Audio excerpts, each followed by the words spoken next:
हम बात करें 35 to 36 कंट्रीज़ ने पहले इंडियंस के लिए वीज़ा फ्री एंट्री कर दी थी। अब इटली की पीएम ने इंडिया के बच्चों को एक वो गिफ्ट दिया है, वो ये है, उन्होंने कहा है कि जो बच्चे यहाँ पढ़ने आए हुए हैं ना, वो यहाँ पर पूरा 1 साल ऐसे ही रह सकते हैं। हरे कृष्णा हरे कृष्णा कृष्ण कृष्ण हरे हरे हरे राम राम राम हरे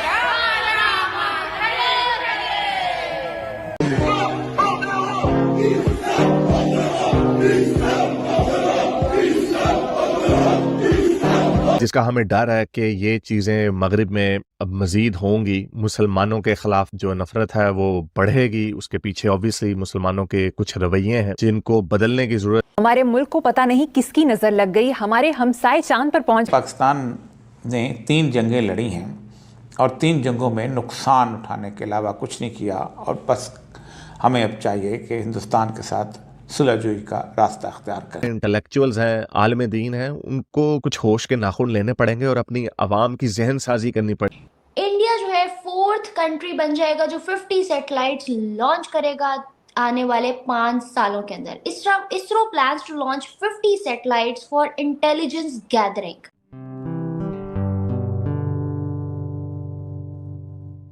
नमस्ते दोस्तों, जय हिंद। निक न्यूज़ बर्नर की रिएक्शन वीडियो में आप सभी का स्वागत है। दोस्तों, हाल ही में यूरोप के दरवाजे अब भारत के लिए खुल गए हैं। भारत और इटली ने प्रवासन और मोबिलिटी समझौता किया है। भारत के कैबिनेट ने बुधवार को इस समझौते को मंजूरी दी है। इटली के साथ इस समझौते में 2 पक्षीय समझौते भी मजबूत होंगे और अवैध तरीके से जबरन घुसे लोगों के प्रवासन पर भी रोक लगा दी गई है। इस समझौते में भारतीय वर्कर्स का कोटा निर्धारित किया गया है। इटली ने साल 2024 के लिए 6000 वर्कर्स और साल 2025 के लिए 7000 वर्कर्स की मांग की है।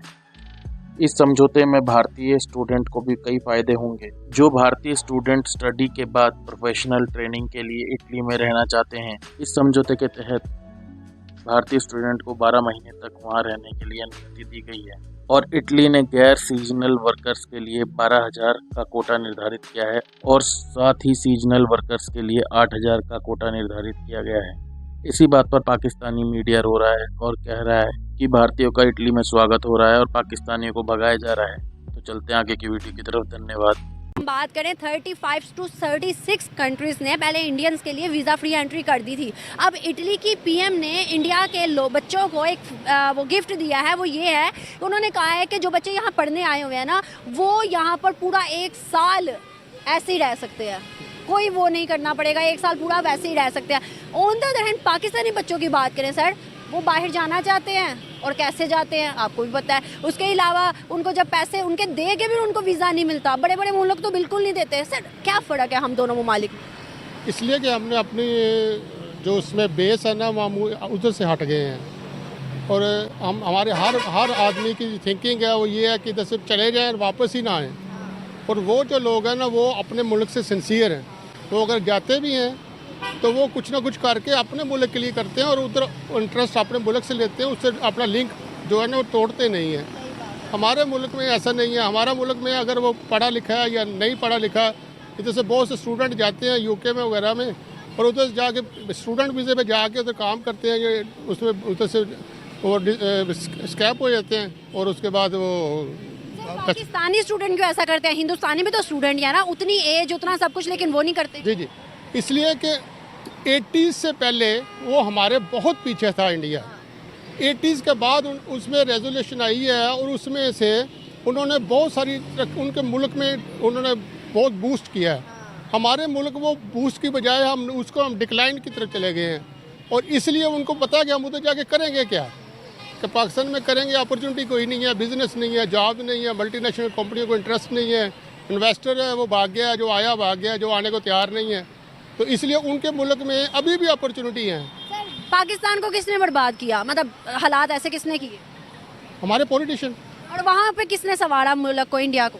उनके पॉलिटिशियन। जिसका हमें डर है कि ये चीज़ें मगरिब में अब मजीद होंगी, मुसलमानों के खिलाफ जो नफरत है वो बढ़ेगी। उसके पीछे ऑब्वियसली मुसलमानों के कुछ रवैये हैं जिनको बदलने की जरूरत है, लेकिन जो मुसलमानों के जो लीडर्स हैं, जो आलम दीन हैं, वो इसमें बजाय इसके कि अपनी आवाम की सोच को आगे लेके जाएं, बल्कि उनको उभार रहे हैं, भड़का रहे हैं, जिसकी वजह से हम मुसलमानों के जो डायस्पोरा है, जो मगरबी मुल्कों में रहता है, और जो लोकल पॉपुलेशन है, उनके साथ क्लैश की तरफ बढ़ रहे हैं। इसराइल और फलस्तीन का भी इशू हुआ है, उसके ऊपर पूरी दुनिया में मुसलमानों ने खूब इस बात को मलहूज़े खातिर लाए बगैर के उन मुल्कों के लोकल कल्चर्स क्या हैं, उनकी हिस्ट्री क्या है, उनका यहूदियों के साथ रिलेशनशिप क्या है, वगैरह वगैरह, और उनकी वैल्यूज क्या है, उसको इग्नोर करके अपनी जो वैल्यूज हैं, उनको अपने जो पॉलिटिकल एजेंडे हैं उनको थोप रहे हैं, जिसकी वजह से अंग्रेजों में मुसलमानों के खिलाफ पहले खौफ आ रहा है, और ऑब्वियसली जो बूगी मैन है वो पहले मुसलमान ही होगा, और उसके बाद जो रेसिज्म है वो मजीद फैले, क्योंकि पहले लोग अपने अपने मुल्कों में रहते थे, मल्टीकल्चरलिज्म इतना नहीं था, तो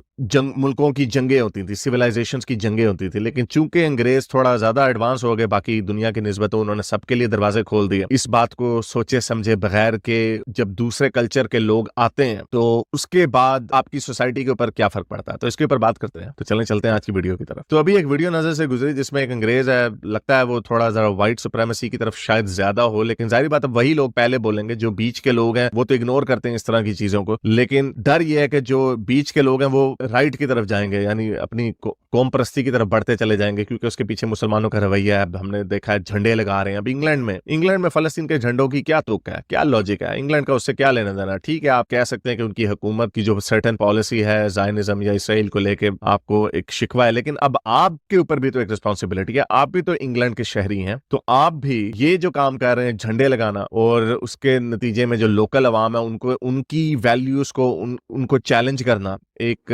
गैर सियासी तरीके से। ठीक है, आपने अपने एहतजाज किए हैं, प्रोटेस्ट किए हैं, अपनी सोच दिखाई है कि इंग्लैंड और इन मुल्कों में एक मुसलमानों की पॉपुलेशन है जो इन मुल्कों की इसराइल की तरफ पॉलिसी वो उससे खुश नहीं है, आपने वो कर दिया है, ठीक है, लेकिन उसमें आपका भी दोहरा म्यार नजर आता है कि आप हमास को क्रिटिसाइज उस तरह नहीं करते जिस तरह आप इसराइल को क्रिटिसाइज कर रहे हैं। तो एक बैलेंस की जरूरत है। लेकिन चले, तो अब झंडे लहरा रहे हैं, उनके मॉन्यूमेंट्स को तबाह कर रहे हैं, डेसिक्रेट कर रहे हैं, तो इसका कोई ना कोई रिएक्शन निकलेगा जरूर। अभी उस तरह नहीं निकल रहा रिएक्शन, लेकिन निकलेगा।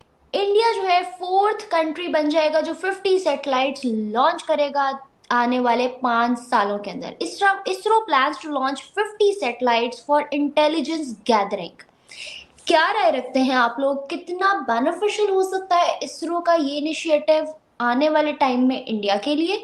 और इंडिया जो है हमने देखा कि इकोनॉमी वाइज भी आगे आ रहा है, पॉपुलेशन के लिहाज से पहले ही टॉप की लिस्ट में है, हर चीज़ में ग्रो कर रहा है with the passage of time.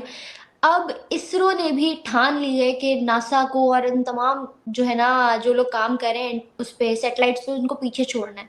किस तरह देख रहे हैं उनका ये इनिशिएटिव, और कितना बड़ा रोल है इसमें इंडियन इकोनॉमी, इंडियन गवर्नमेंट और इसरो की टीम का?